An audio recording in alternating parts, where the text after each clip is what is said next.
Bien, quiero saludar a todos mis hermanos y mis hermanas que son parte de nuestra congregación y que cada día domingo están también compartiendo con nosotros. A todos los hermanos que por supuesto también lo hacen y que comparten nuestro culto dominical. Así que un saludo cariñoso, esperando que la gracia del Señor esté fortaleciendo a sus familias, sus hogares, ¿cierto? Esté bendiciéndonos de una forma especial.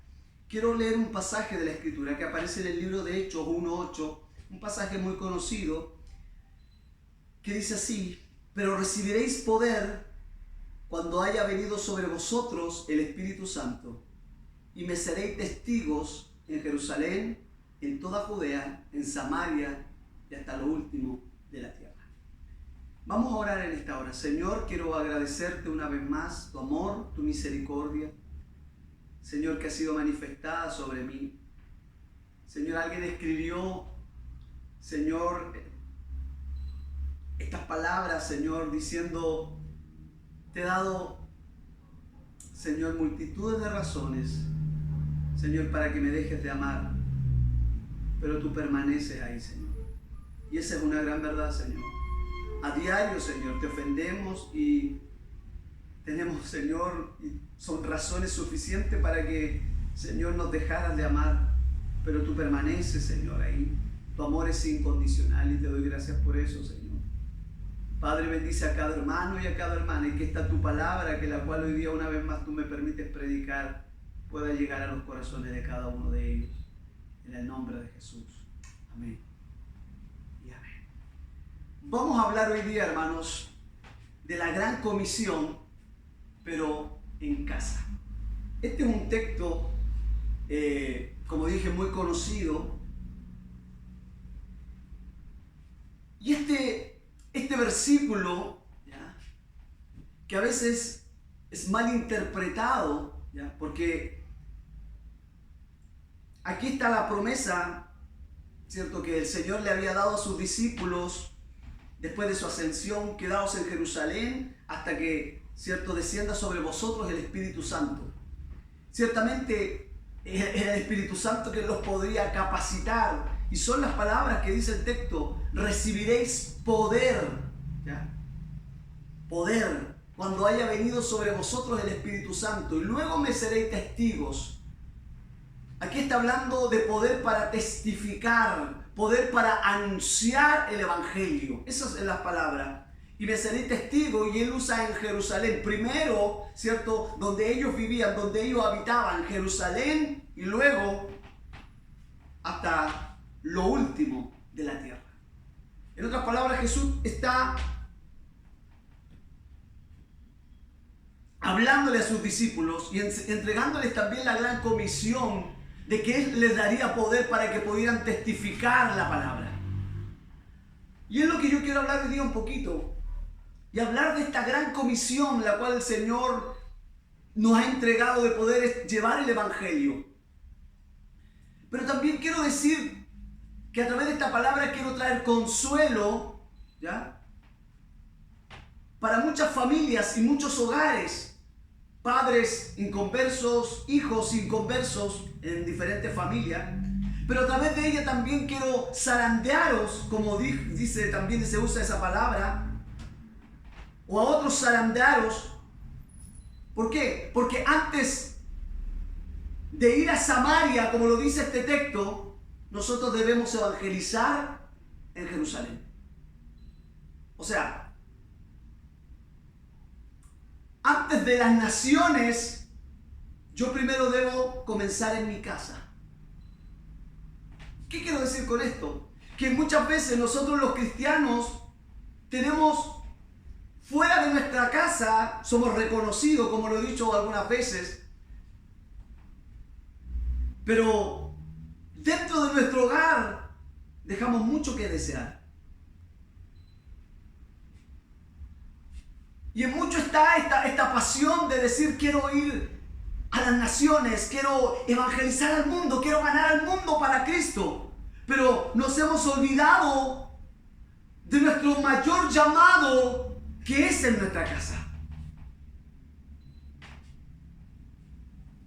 O sea, en otras palabras, vamos a ir a evangelizar a los perdidos para que sean como yo? Y me refiero a aquellos que han descuidado su casa, aquellos que han descuidado su familia. La respuesta sería, no, por favor no vayas a evangelizar a aquellos que van a ser igual como tú, que tienes un testimonio fuera de tu casa, pero que en tu casa dejan mucho que desear. Muchos hacen prioridad para ir a evangelizar a los perdidos.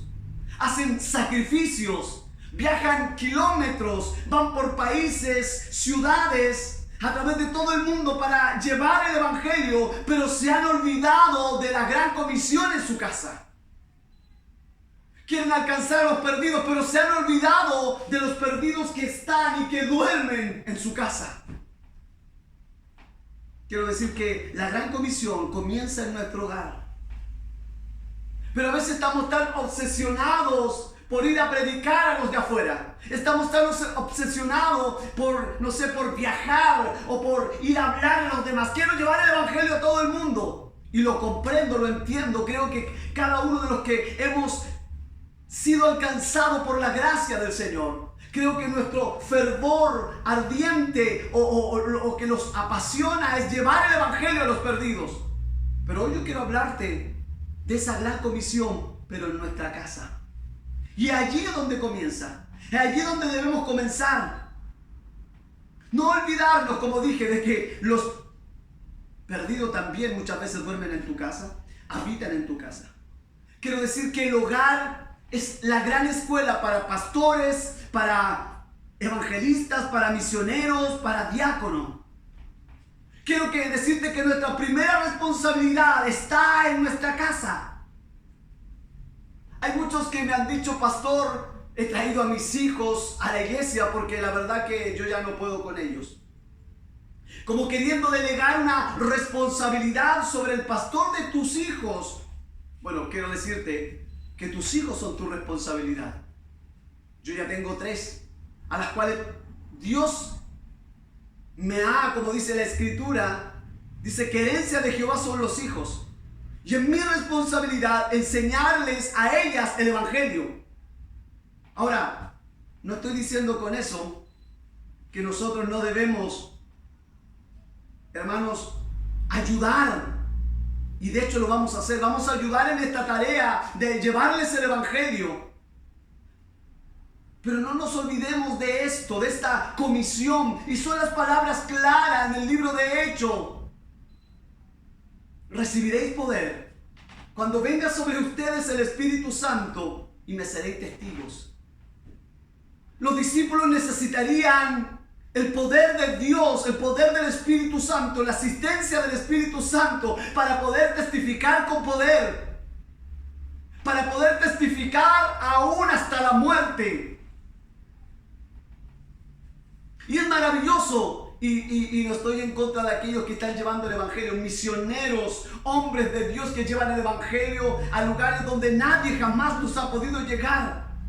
Pero también quiero decirte que si tú estás evangelizando a los perdidos de afuera y no estás evangelizando a los de tu casa, si tú como padre estás preocupado en hacer largos sermones o largos temas o preparar con mucha pasión y con mucha entrega sermones escritos para los hermanos y te has descuidado de que tus hijos conozcan el evangelio, entonces creo que no es el mejor camino. No es responsabilidad de los diáconos, no es responsabilidad de los profesores de escuela dominical, no es responsabilidad primero del pastor. No, vamos a ayudar en lo que se pueda. Pero como padre y como madre es nuestra responsabilidad transmitir la fe a nuestros hijos. Yo sé que tú te vas a hacer muchas preguntas hoy y espero poderlas responderlas. Y lo primero que quiero decir es que la familia está en el corazón de Dios. Quiero decir que la familia es el plan central de Dios. Y Él utiliza, aleluya, tremendamente a la familia. Es utilizada por Dios en lo que es su plan de salvación. ¿Sabes qué? Para Dios es tan importante la familia que cuando Dios se relaciona con el hombre, Él se llama Padre. Al Señor Jesucristo lo llama como hijo. Y a nosotros nos ha adoptado para ser parte de esa familia como sus hijos. Es tan importante que Él llama a su iglesia, a su esposa, y que un día lo que nos espera con Él, aleluya, es un banquete nupcial. Mira, Dios ha inventado la familia y nos habla en esos términos familiares. ¿Para qué? Para que nosotros comprendamos las realidades espirituales. No es que Dios tenga un plan y por otro lado haya inventado a la familia y ahora está tratando de unir aquello. No. En la familia está en el plan de salvación. Cuando citamos Efesios 5:25, aquí está reflejado: marido, amar a vuestras mujeres como Cristo amó a su iglesia y se entregó a sí mismo por ella. Allí está reflejado el amor de Dios para su iglesia. Y cuando nosotros vemos el matrimonio y vemos a un esposo que ama a su esposa, quizás no como Cristo la amó, porque no llegaremos jamás a ese amor y a esa misericordia incondicional, pero ahí se ve reflejado el amor de Dios hacia su iglesia.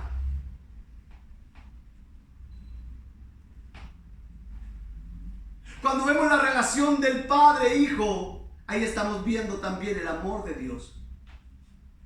Cómo el Padre amoroso es con nosotros.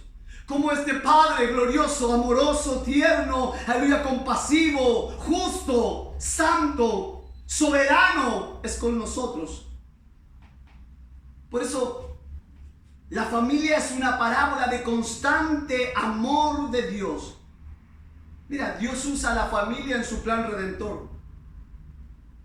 Él crea a Adán y a Eva y luego le dice que se multipliquen. Y ahí vemos cómo Dios usa la familia a través de toda la historia. Vemos a José, que llegó a ser el primer ministro de Egipto, y José fue enseñado y aprendió el amor de Dios en su familia. Hay algo que me gusta cuando leo Génesis o llego a la historia de José. Cuando él va a ser tentado por la mujer de Potifar. ¿Cómo haría yo?, le dice a la mujer, tal cosa de pecar contra mi Dios.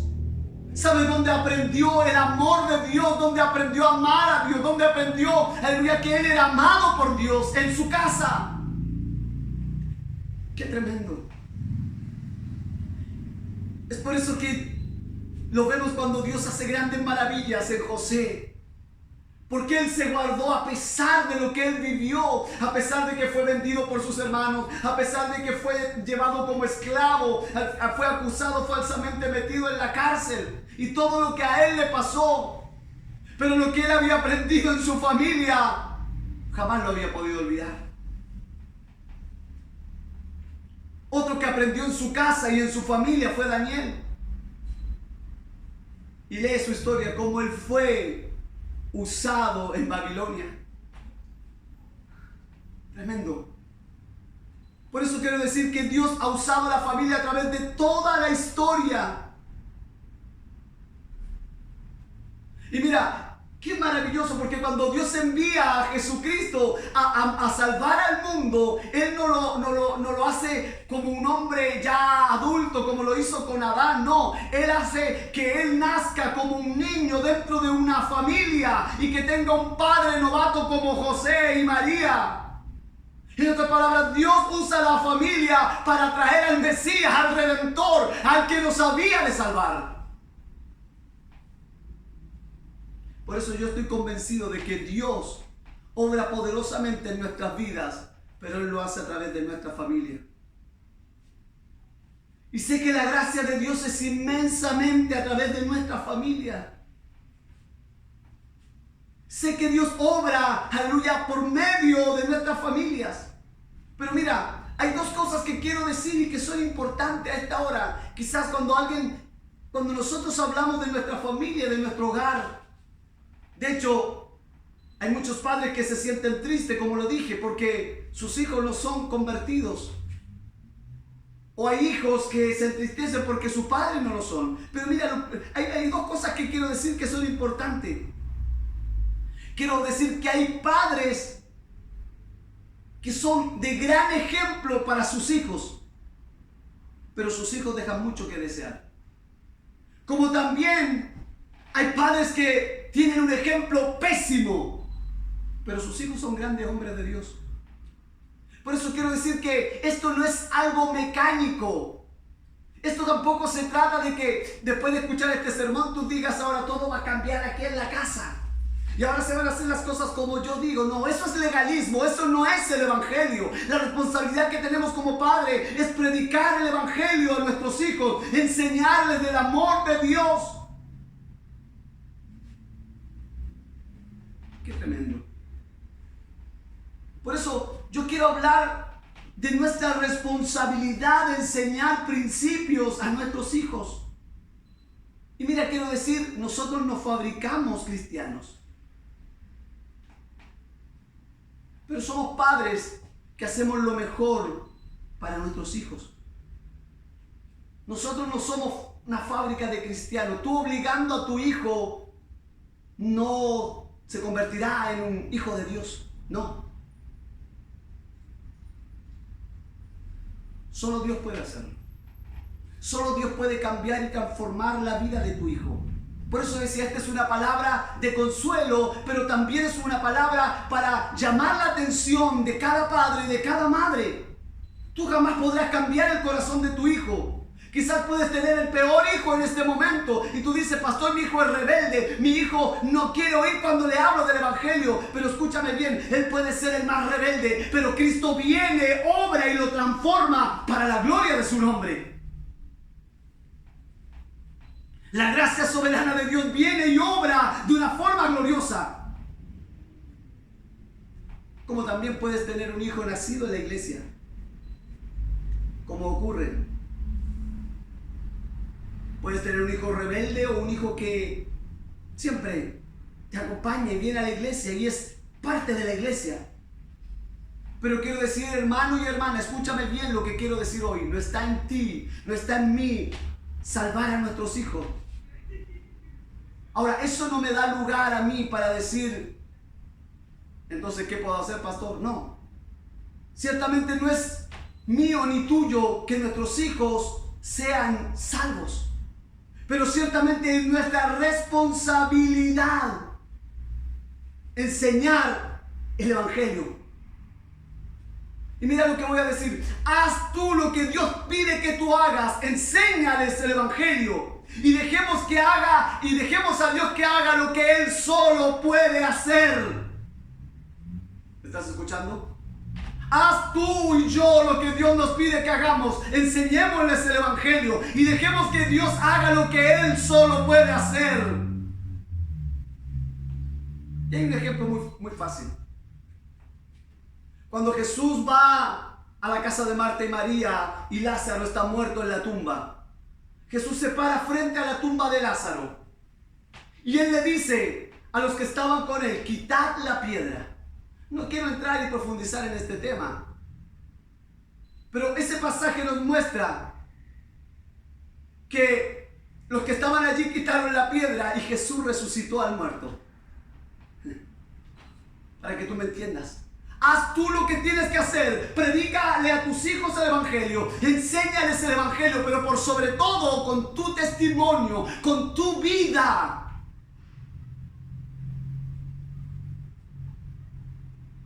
Entonces Dios lo resucitará de entre los muertos. Dios lo levantará y le dará vida. Porque Él es el que salva. Él lo hace con quien quiere, donde quiere y como quiere. Esto no es algo humano. Esto no es, hijo, si tú crees, si tú lo confiesas, si tú aleluya lo dices con tu boca, entonces serás hijo de Dios. No, no es eso. Recuerda lo que dice Juan 1:12. Allí la escritura es clara, que el que creyere y confesare, dice la escritura, entonces que será hijo de Dios. Pero luego el 13 dice, y estoy parafraseando, dice que son solo aquellos que han nacido de Dios. En otras palabras, tú por más que confieses, por más que digas, si la obra del Espíritu Santo no viene a esa vida o no ha venido a ese corazón, entonces no puede ser un hijo de Dios. Entonces Él es el que salva. Tú haz lo que Dios te pide que haga. Yo hago lo que Dios me pide que haga. Que le predique, le enseñe el evangelio. Y Él lo resucitará de los muertos. Tú mueve la piedra y Él, aleluya, lo levantará como lo hizo con Lázaro. Ahora, pastor, ¿y cuándo lo hará? No, yo no me puedo meter ahí, ni tú tampoco. Él tiene su tiempo, su momento. Él es Dios. Pero sabes, Dios usa el testimonio de aquellos que tienen más cerca. Y principalmente en nuestro hogar. Y ciertamente no quiero entrar para apartarme de lo que quiero compartir. Pero hermano, nuestro testimonio habla más que muchas palabras. Nuestra vida, nuestra conducta, nuestra forma de actuar, de proceder, habla más que 1000 palabras.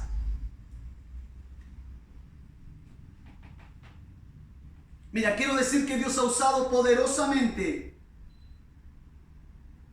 a mi familia o a nuestras familias para llegar con el evangelio. ¿Sí? Testimonio de mi abuelo, el testimonio de mis padres, el testimonio de tíos, de tías, y quizás es tu caso también. Dios usa a aquellos que tenemos más cerca. Y a veces usa ese testimonio para que nosotros podamos conocer el evangelio. Y mira, quiero mostrártelo por la Biblia. Quizás Dios ha usado a tu abuelo, a tu hermano, a tu tío, a tu padre, a tu madre, no lo sé. Pero mira lo que sucede con Timoteo. Y mira lo que quiero mostrarte en esto, porque a veces nosotros, hermanos, tenemos un mal concepto de lo que es la conversión en el creyente. Mira lo que dice 2 de Timoteo 1:5, trayendo a la memoria la fe fingida que hay en ti. Dice Pablo a Timoteo, la cual habitó primero en tu abuela Loida y en tu madre Eunice. Y estoy seguro que en ti también. Aquí este pasaje nos muestra 3 generaciones, la abuela de Timoteo, la madre de Timoteo y Timoteo. Esa fe que estaba en su abuela habitó en su madre y también estaba en Timoteo. O sea, ¿qué quiere decir? Mira, este pasaje no nos muestra a dónde estaba el papá de Timoteo, que es la excusa de muchos creyentes, de muchas familias. No es que, pastor, es que mi hijo nunca tuvo un padre que le enseñara el evangelio. Tú eres tu madre, enséñale el evangelio. Timoteo no tuvo un padre. Mira, nosotros podríamos culpar muchas cosas. El por qué nuestros hijos no llegan a la iglesia. O el por qué, aleluya, muchos hijos no vienen o no sirven a Dios o no son hijos de Dios. Muchos culpan el sistema, muchos culpan la televisión, muchos culpan el tiempo en que estamos viviendo. Otros dicen, no es que esos creyentes no dan buen testimonio y un sinfín de cosas. Independiente de todas esas cosas, quiero decirte que tú eres responsable de predicarle el evangelio. Y la obra la hace Dios. Pero también es responsable de dar un testimonio. Y aquí hay algo glorioso. Porque sigue diciendo Pablo a Timoteo, pero persiste tú en 2 de Timoteo 13, 14, 15. En lo que has aprendido y te persuadiste, sabiendo de quién los has aprendido y que desde la niñez has sabido la Sagrada Escritura, la cual te pueden hacer sabio para la salvación por la fe que es en Cristo Jesús. O sea, la abuela de Timoteo, su madre, se encargaron de que ellos conocieran el evangelio. Hermano, no se necesita ser un teólogo para enseñar el evangelio a tus hijos. No se necesita tener un conocimiento vasto para hablarle a tu hijo, aleluya, de que él es un pecador, aleluya, que necesita un salvador. Quiero decirte que Timoteo escuchó el evangelio desde pequeñito en su casa. Timoteo era un niño de iglesia como muchos de nuestros hijos. Timoteo tenía una madre y tenía una abuela cristiana como muchos de nuestros hijos. Me imagino que como le pasó a muchos de nosotros, ni siquiera supimos en qué fecha fue nuestra conversión. No, porque nos criamos dentro de la iglesia. No, a Timoteo, y mira lo que voy a decir, a Timoteo no le ocurrió como le ocurrió al apóstol Pablo. Pablo era un perseguidor de la iglesia y tú conoces la historia. Iba camino, aleluya, a matar, a encerrar, a encarcelar a los cristianos. Pero allí le aparece la luz de Cristo y le aparece el evangelio. No, a Timoteo no le ocurrió eso.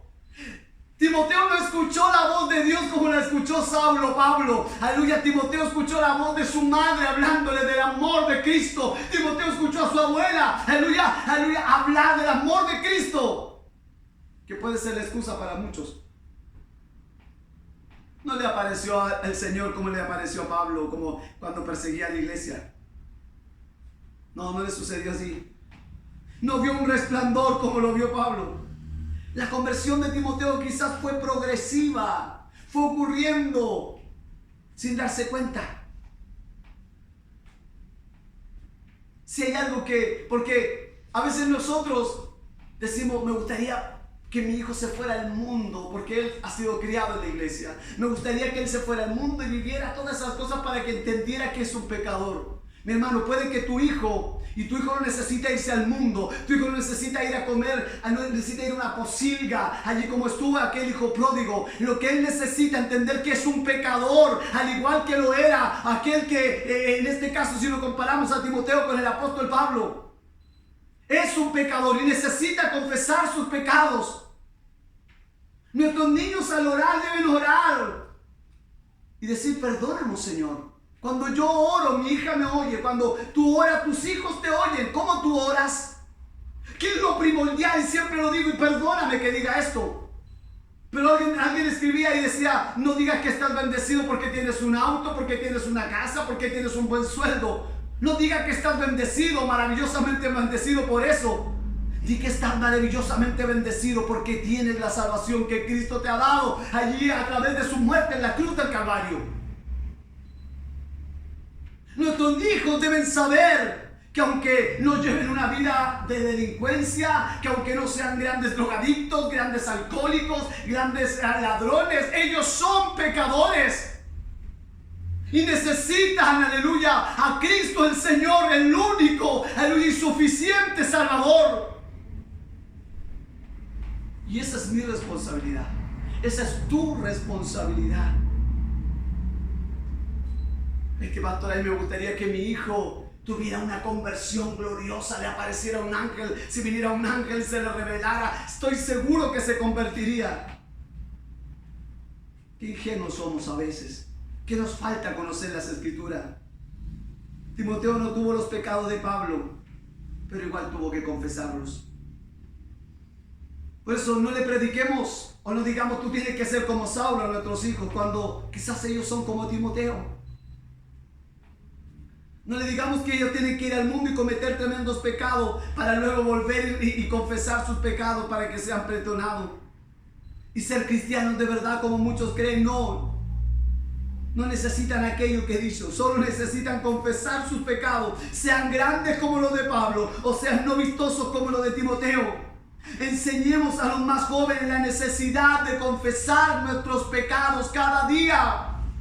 Enseñemos a nuestros hijos la necesidad de confesar nuestros pecados, sea mentira, sea egoísmo, vanidad. Si oculta algo a su padre, a su madre, tiene que confesarlo, por muy pequeño que sea ese pecado. Necesita confesarlos y necesita corregirlo. Y ese es el trabajo de cada padre, de cada madre. Quizás tú anhelas tener un ministerio, tú anhelas llevar el evangelio a muchos, pero predica el evangelio de Cristo. Y si tú dices, pastor, le he hablado tanto tiempo a mi hijo, pero él no entiende, háblale del evangelio, háblale del amor de Cristo y deja que Dios, como dije al comienzo, o como lo he dicho, que Él haga la obra. Déjala que Él haga la obra. Da testimonio de lo que Cristo ha hecho en ti. Da testimonio de tu vida en el hogar, donde tú vayas, da el testimonio que necesitamos hacer. Recuerda el sermón que predicaba la semana pasada. Somos santos, sí, Dios nos puso en una posición de santo, pero ahora debemos buscar esa perfección, esa santidad, y esa es responsabilidad mía cada día, de parecerme al que me amó y al que, aleluya, murió por mí en la cruz del Calvario.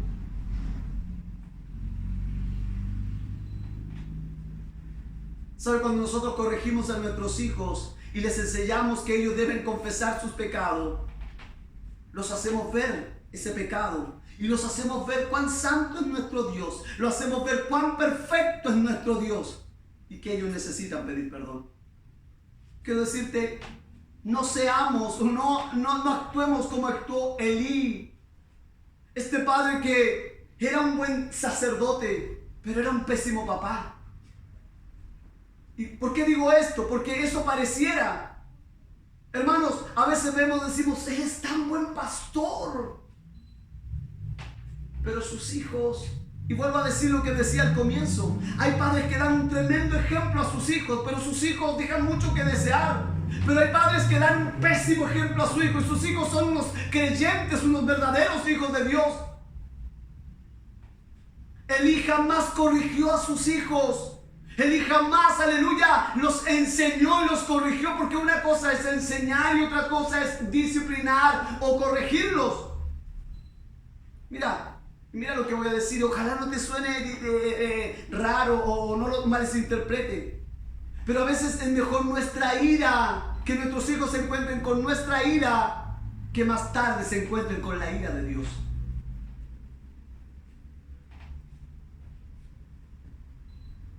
Es mejor que nosotros tengamos que disciplinarlos antes que luego Dios tenga que matarlos. ¿Por qué digo esto? Porque lo que le ocurrió a Elí, nunca corrigió a sus hijos, nunca, aleluya, les enseñó, aleluya, la verdad. Al contrario, le ocultó todo lo que hacían. Al final Dios tuvo que matarlo.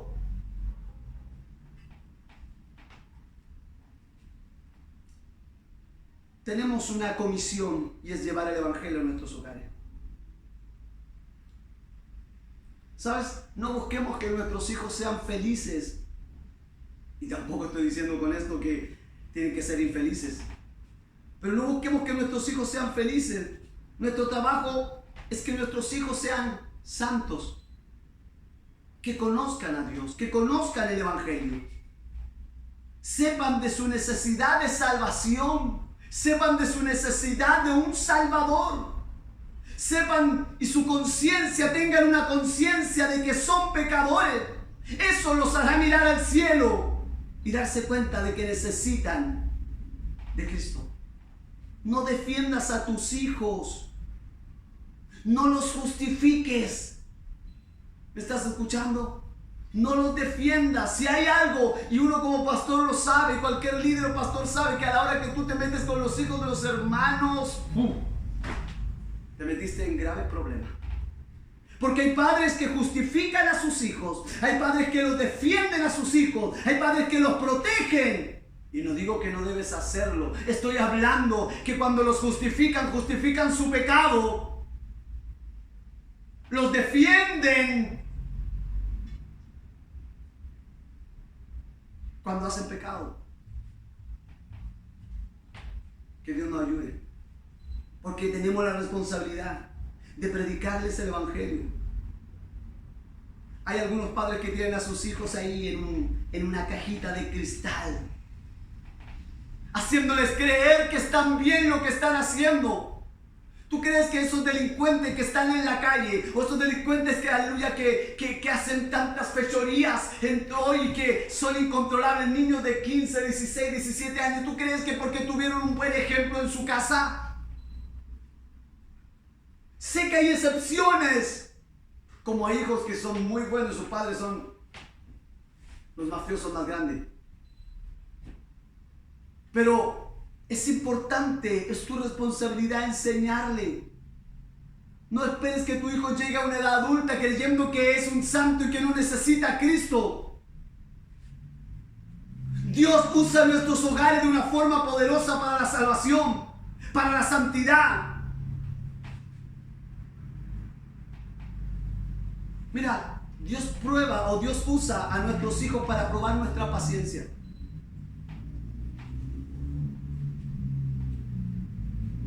Pero cuidado con creer que ellos pueden ser lo que nosotros no pudimos ser.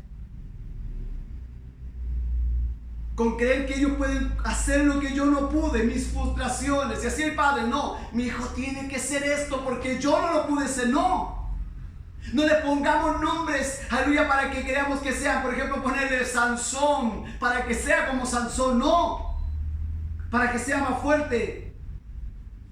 Escúchalo bien, ellos no fueron dados a nosotros para que sean lo que nosotros queramos que sean, no fueron dados para nuestros caprichos, sino que fueron dados para que sean lo que Dios quiera que sean. Tus hijos y mis hijos son de Dios.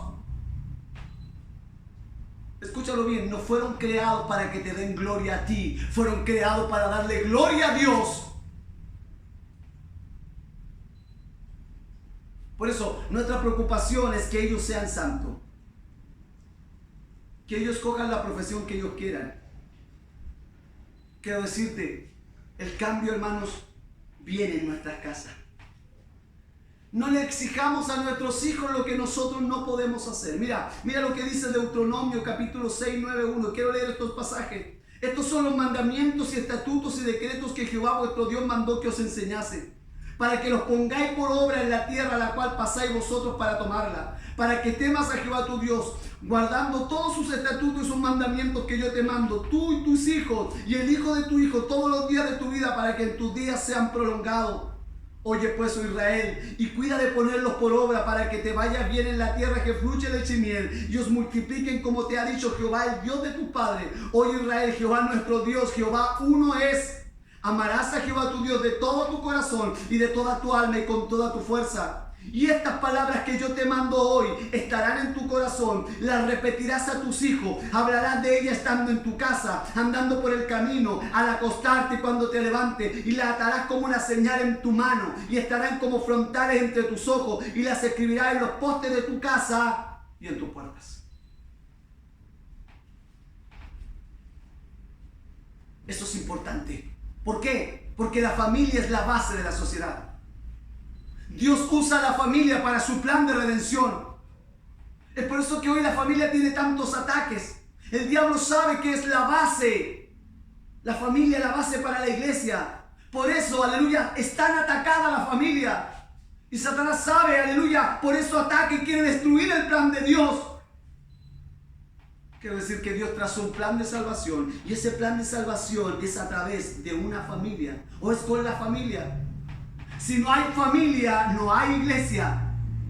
La mayor alma de Cristo para su plan de redención, lo vuelvo a decir, es la familia. Es allí donde se sanan las heridas, esa es la familia. Es allí la cuna de pastores misioneros, es la familia. Es el instrumento principal de Dios para hacer avanzar su reino, la familia. Hermanos, no pongamos atención con los de afuera, sino con los de adentro de nuestra casa. Evangelicemos en nuestra casa. Ante todo, evangelicemos en nuestra casa. Cambiemos al mundo, pero hagámoslo desde dentro de nuestra casa. No sé si has leído la mayoría de los requisitos para ser un diácono y un obispo. Y la mayoría de esos requisitos tienen que ver con la familia. Si no podemos gobernar a nuestros hijos, ¿cómo gobernaremos la iglesia de Cristo? ¿Sabes? Jamás nuestra iglesia llegará más lejos que nuestra familia, o que lo que nuestra familia pueda llegar. La salud de nuestra iglesia será la salud de nuestra familia. No puede haber una familia enferma y una iglesia estar bien. Tú no puedes decir que está todo bien si tienes una enfermedad grave, y es lo mismo. Si la familia y la congregación están enfermas, la iglesia está enferma, la iglesia está dañada, está abatida. Así será la iglesia. Por eso hoy Dios nos manda, oremos por nuestros hijos. Cambiemos el mundo desde dentro de nuestros hogares. Y con esto no estoy diciendo que has sido un mal padre o has sido una mala madre. Si tus hijos hoy no son hijos de Dios, no se congregan, no están sirviendo a Dios, no es un sermón para criticarte esto. Estoy diciendo que es nuestra responsabilidad hablarles del evangelio, aleluya, predicarles con nuestro testimonio y esperar que Dios obre en sus vidas. Y te animo, hermano, ora por tus hijos. Creo que es la mayor responsabilidad de los padres. Oremos por nuestros hijos. Y si tienes un hijo que hoy es un gran hombre de Dios o una gran mujer de Dios, tampoco es por tu esfuerzo. Es porque la gracia de Dios ha sido manifiesta en medio de tu familia y de tu hogar. Si queremos una iglesia santa, servicial, abnegada, queremos una iglesia entregada, una iglesia que sea, aleluya, una iglesia misionera, primero nuestra familia. Familia sana, iglesia sana. Hermano, todo lo que nos sucede en nuestro hogar repercute en lo que es la iglesia. Mira lo que dice Pablo. Pablo dice que debemos tratar a nuestra esposa como vaso más frágil. ¿Para qué? Si tú no tratas a tu esposa como vaso más frágil, entonces nuestra oración tendrá estorbo. Eso es lo que dice Pedro. Y eso es lo que está reflejando. Que la iglesia refleja lo que somos en la casa. ¿Sabes? Si nuestro hogar está mal, debemos parar todo lo demás y dedicarnos a nuestro hogar. Nuestro primer campo misionero en nuestro hogar. Y quiero terminar con las palabras de Nehemías capítulo 7 y 3. Yo sé que tú conoces la historia de Nehemías, cómo Nehemías se levantó al ver las puertas quemadas a fuego, la ciudad completamente destruida, y cómo él se levanta para ir y poder reconstruir las murallas y levantar su pueblo. Pero cuando él termina, y quiero ser breve en esto, cuando él termina de reconstruir las murallas de Jerusalén, después de un gran esfuerzo, después de grandes enemigos que se habían levantado y no querían que, aleluya, las murallas fueran reconstruidas. Pero mira lo que dice Nehemías capítulo 7, versículo 3. Y mira las palabras que escribe Nehemías. Y les dije, después de haber reconstruido la ciudad, no se abran las puertas de Jerusalén hasta que caliente el sol. Y aunque haya gente allí, cerrad las puertas y arrancarlas. Y señalé guarda de los moradores de Jerusalén, y cada cual en su turno, y cada uno delante de tu casa. Si hay algo que Nehemías quería decirnos a través de este mensaje, él no quería que entrara nada a la ciudad que pudiera destruir la ciudad. Hasta que haya luz, hasta que sea claro lo que va a entrar. Él puso guardas delante de cada uno en su turno, delante de las murallas, y cada uno delante de su casa. Somos responsables de poder enseñar el Evangelio primero a nuestros hijos. Espero que a través de este sermón puedas animarte como padre y como madre. Si aún tus hijos no han sido alcanzados por Cristo, si tus hijos se han rebelado, mi hermano, no sé, si tu esposa quizás aún no ves llegar a tu esposo, quizás si tu esposo aún no ves llegar a tu esposa, lo único que puedo decirte hoy, que es Cristo el único que puede obrar por medio de su gracia y de su misericordia. Solo nos queda predicar el Evangelio, solo nos queda dar testimonio frente a ellos. ¿Qué es lo que la iglesia necesita hoy? Necesitamos mirar hacia nuestro hogar, hacia nuestra casa, hacia nuestros hijos. Y tu padre que tienes esa bendición, y madre que tenemos esa bendición de que nuestros hijos hayan conocido el Evangelio, porque eso es por sobre todas las cosas. Hoy, y quiero terminar, hoy hay padres que se han vuelto padres completamente legalistas. Tú no puedes hacer esto, tú no puedes hacer esto otro. ¿Por qué? Porque el pastor dice que tú no lo puedes hacer. Tú no puedes ir de esta forma a la iglesia, no puedes hacer esto otro, no puedes hacer aquello. Solo mensajes legalistas, solo amenazas, como lo digo siempre. Pero que es diferente cuando tú le enseñas a tus hijos la obra que Cristo hizo por ellos en la cruz del Calvario, que Él los amó a pesar de cómo somos nosotros, que ellos conozcan que somos pecadores y necesitamos un Salvador. Y ese es el mensaje. Echa a un lado todos tus prejuicios, echa a un lado toda tu religiosidad, y perdona que diga esto, y predícales la palabra. Muéstrale el amor que Cristo tuvo para con ellos al morir en la cruz del Calvario.